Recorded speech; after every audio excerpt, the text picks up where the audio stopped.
ہر بار 10 اونٹ بڑھائے جاتے تھے۔ اب اونٹوں کی تعداد 100 ہو گئی، یعنی 10 جانوں کے برابر دیت 1 جان کے لیے۔ 100 اونٹ اور عبداللہ کے درمیان فال نکالی گئی۔ فال اب عبداللہ کی بجائے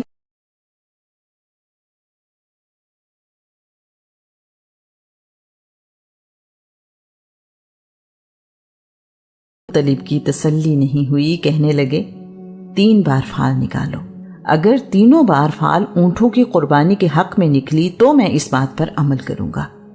سارے مجمع پر خاموشی چھا گئی۔ سب لوگ دعا مانگ رہے تھے کہ فال اونٹوں کی قربانی کے حق میں نکلے۔ 3 بار مسلسل اونٹوں کی قربانی کے لیے فال نکلنا آسان نہیں تھا۔ کعبہ کے فال نکالنے والے نے ایک بار پھر فال نکالی۔ فال 100 اونٹوں کی قربانی کے حق میں ہی نکلی۔ اب سارے لوگوں کی سانسیں رکی ہوئی تھیں۔ ایسا سما تھا کہ جسم کاٹو تو لہو نہ ہو۔ سب لوگ خاموش تھے اور دل سے دعا مانگ رہے تھے کہ اونٹوں کی قربانی ہی قبول ہو جائے۔ فال نکالی گئی تو تیسری بار بھی فال 100 اونٹوں کے حق میں نکلی۔ مکہ میں تو جشن کا سما تھا۔ سب لوگ اپنے اپنے انداز میں شکر ادا کر رہے تھے۔ عورتیں خوش تھیں کہ اتنا پیارا جوان بیٹا قربانی سے بچ گیا۔ مرد اس لیے خوش تھے کہ بنی ہاشم کا قبیلہ اسی عزت کے لائق تھا۔ عبد المطلب نے 100 اونٹ قربان کیے۔ اس وقت سے 1 جان کی دیت 100 اونٹ ہو گئی۔ انسانی جان کی قیمت میں 10 گنا اضافہ عبداللہ کے صدقے ہوا۔ 100 اونٹ قربان کیے گئے اور لوگوں کو دعوت عام دی۔ کسی کو نہ روکا جائے، دوست دشمن اپنا جو جتنا چاہے گوشت ساتھ بھی لے جائے، یہاں تک کہ جانور آئیں تو انہیں بھی پیٹ بھر کے گوشت کھانے کا موقع دیا جائے۔ اس واقعے کی وجہ سے عبداللہ پورے عرب میں مشہور ہو گئے۔ ہمیں قربان کیے جانے والوں کی اولاد ہوں، یعنی اسماعیل اور عبداللہ۔ عبداللہ نہایت خوبصورت تھے۔ شرافت اور پاکیزگی آپ کے چہرے پر نمایاں تھی۔ آپ مکہ کی ہر دل عزیز شخصیت تھے۔ آپ کے تمام بھائی اور آپ کے والد آپ سے بہت محبت کرتے تھے۔ آپ گھر کی خواتین کی آنکھ کا تارا تھے۔ آپ کے چہرے پر روشنی، تازگی اور نور برستا تھا۔ مکہ کی لڑکیاں آپ سے شادی کی خواہش رکھتی تھیں۔ عبداللہ اپنے زمانے کے یوسف تھے۔ عبداللہ بہت حیادار تھے۔ آپ کی نظریں ہمیشہ نیچی رہتی۔ آپ کی طبیعت میں تواضع تھا۔ عبداللہ کی شادی کی فکر ہوئی تو عبد المطلب کو اپنے بیٹے کے لیے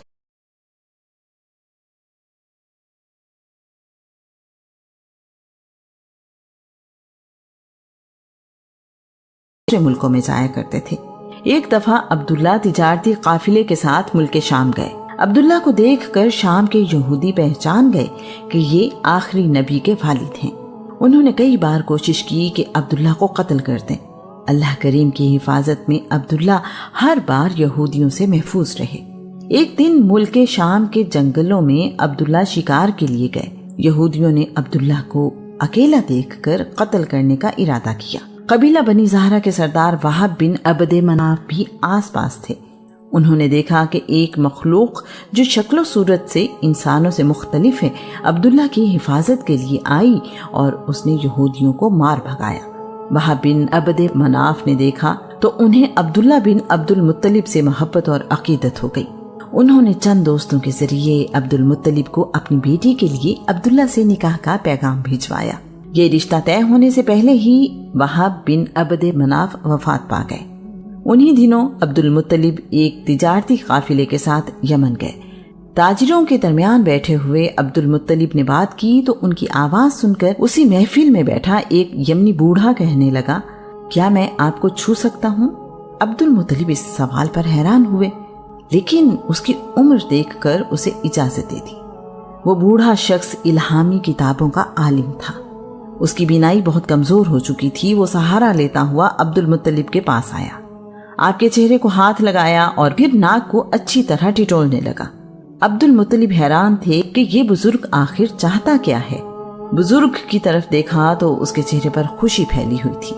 ایسے لگا جیسے اس شخص کو من کی مراد مل گئی ہو۔ سردار، آپ کو مبارک ہو، میں آپ کے خاندان میں آنے والے وقت میں نبوت اور بادشاہت دونوں دیکھ رہا ہوں، لیکن ان میں سے ایک قبیلہ بنی زہرہ کے ذریعے آپ کو ملے گی۔ عبد المطلب ان دنوں عبداللہ کا گھر بسانے کی تیاریوں میں تھے۔ یمن سے واپس آئے تو اسی مقصد سے یثرب جانے کا ارادہ کیا۔ بنی زہرہ قصی کے بڑے بھائی زہرہ کی اولاد ہیں۔ قبیلہ ہم پلہ بھی تھا اور ان کی خواہش بھی عبد المطلب تک پہنچ چکی تھی۔ سیدہ آمینہ اپنی والدہ سے اکیلی اولاد تھیں۔ وہب بن عبد مناف کی وفات کے بعد ان کے بھائی وہیب بن عبد مناف سے ملاقات ہوئی۔ وہیب کی اپنی بیٹی حالہ بھی شادی کی عمر کو پہنچ چکی تھی۔ بی بی آمینہ بنت وہب کی شادی عبداللہ سے طے پا گئی اور ان کی چچا زاد بہن حالہ کی شادی عبد المطلب سے۔ عرب کی تہذیب میں یہ بیان کیا جا چکا ہے کہ عرب میں زیادہ شادیاں عام تھیں۔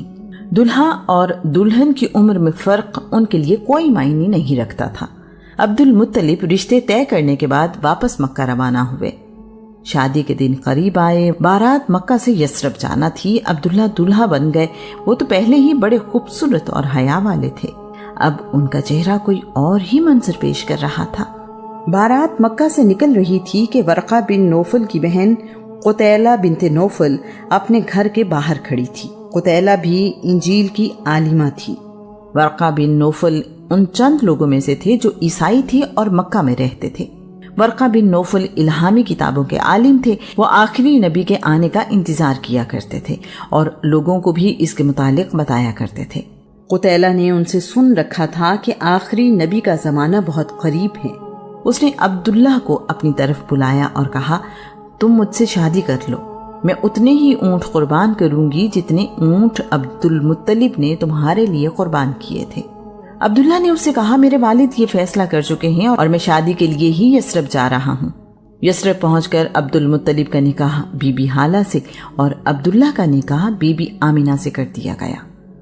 عبداللہ کی شادی 570 عیسوی میں ہوئی۔ اس زمانے اور خاندان کی روایت کے مطابق وہ 3 دن اپنے سسرال یثرب میں ہی رکے۔ اس کے بعد دونوں اپنی اپنی دلہن کے ساتھ مکہ آ گئے۔ اب یہ گھر خوشیاں دیکھ بھی رہا تھا اور بانٹ بھی رہا تھا۔ شادی کے کچھ عرصے بعد عبداللہ کی دوبارہ قتیلہ بنت نوفل سے ملاقات ہوئی۔ عبداللہ نے قتیلہ کو شادی کی پیشکش کی۔ قتیلہ نے انکار کر دیا۔ عبداللہ کے لیے یہ جواب حیرانی کا باعث تھا۔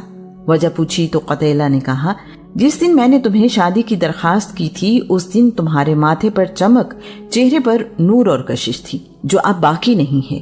میری ساری خواہش اس خوش نصیبی کے لیے تھی۔ ابھی شادی کو کچھ ہی عرصہ گزرا تھا کہ عبداللہ تجارتی سفر پر فلسطین چلے گئے۔ عبداللہ ملک شام سے واپسی پر بصرہ سے دومت الجندل، تیمہ اور خیبر سے ہوتے ہوئے یثرب پہنچے۔ وہاں پر عبداللہ بیمار ہو گئے۔ آپ اپنی دادی سلمہ بنت عمر کے خاندان بنی نجار کے پاس علاج اور آرام کے لیے رک گئے۔ باقی قافلہ مکہ لوٹ آیا۔ قافلے والوں نے عبد المطلب کو عبداللہ کی بیماری کے متعلق بتایا۔ عبد المطلب نے اپنے بڑے بیٹے حارث کو یثرب بھیجا کہ وہ اپنے چھوٹے بھائی کو مکہ لے آئیں۔ یثرب پہنچ کر انہیں پتا چلا کہ عبداللہ اس جہان فانی سے کوچ کر چکے ہیں۔ عبداللہ کو نابغہ کے گھر میں دفن کر دیا گیا۔ نابغہ بنی عدی بن نجار کے فرد تھے۔ عبداللہ نے 25 سال کی عمر میں وفات پائی۔ یہ خبر بی بی آمنہ کے لیے قیامت سے کم نہ تھی۔ ابھی تو ان کی شادی کو چند مہینے ہی گزرے تھے۔ ابھی تو ان کے لیے زندگی شروع ہوئی تھی۔ انہوں نے کتنے خواب دیکھے تھے۔ قدرت کو کچھ اور ہی منظور تھا۔ بی بی آمنہ کے لیے اب زندگی آسان نہیں تھی۔ بی بی آمینہ نے عبداللہ کی وفات پر مرثیہ لکھا جو یوں ہے، بطحا کی آغوش ہاشم کے صاحبزادے سے خالی ہو گئی۔ وہ سسکیوں اور آہوں کے درمیان ایک قبر میں آسودہ خواب ہو گیا۔ اسے موت نے آواز دی اور اس نے اس آواز پر لبیک کہا۔ اب موت نے لوگوں میں ابن ہاشم جیسا کوئی انسان نہیں چھوڑا۔ کیسی غمزدہ تھی وہ شام جب انہیں اٹھا کر لے جایا جا رہا تھا۔ اگر موت نے ان کا جسم ختم کر دیا تو کیا ہوا؟ ان کے کردار کے نقوش مٹائے نہیں جا سکتے۔ وہ بڑے عقل مند اور رحم دل تھے۔ آدم علیہ السلام سے چلنے والی امانت عبداللہ سے ہوتی ہوئی بی بی آمنہ کے سپرد ہو چکی تھی۔ اگر بی بی آمنہ کے لیے زندگی میں کوئی امید باقی تھی تو یہی امانت جس کا ظہور ابھی ہونا تھا۔ بی بی آمنہ جوانی میں ہی بیوہ ہو گئی تھی۔ عبداللہ کی وراثت میں صرف 5 اونٹ، بکریوں کا ریوڑ اور ایک کنیز تھی جس کا نام برکہ بنت صالبہ تھا۔ بی بی آمنہ نے ایک رات خواب دیکھا جس میں انہیں ہدایت کی گئی کہ تمہارے گھر بیٹا پیدا ہوگا، اس کا نام احمد رکھنا۔ ایک روایت کے مطابق بی بی آمنہ کو خواب میں بتایا گیا کہ آپ اس امت کے سردار پیغمبر کی والدہ ہیں۔ بی بی آمنہ بیان کرتی ہیں، میرے لیے یہ سارا وقت بہت آسان تھا، نہ تو مجھے کوئی بوجھ محسوس ہوتا تھا نہ ہی کوئی اور تکلیف۔ مکہ میں کئی سالوں سے سخت قحط سالی تھی۔ جس سال رسول اللہ صلی اللہ علیہ وآلہ وسلم پیدا ہوئے، خوشحالی کا دور آ گیا۔ صورتحال مکمل بدل گئی، جگہ جگہ ہریالی ہو گئی، درختوں پر پھل پہلے سالوں کی نسبت کہیں زیادہ تھے۔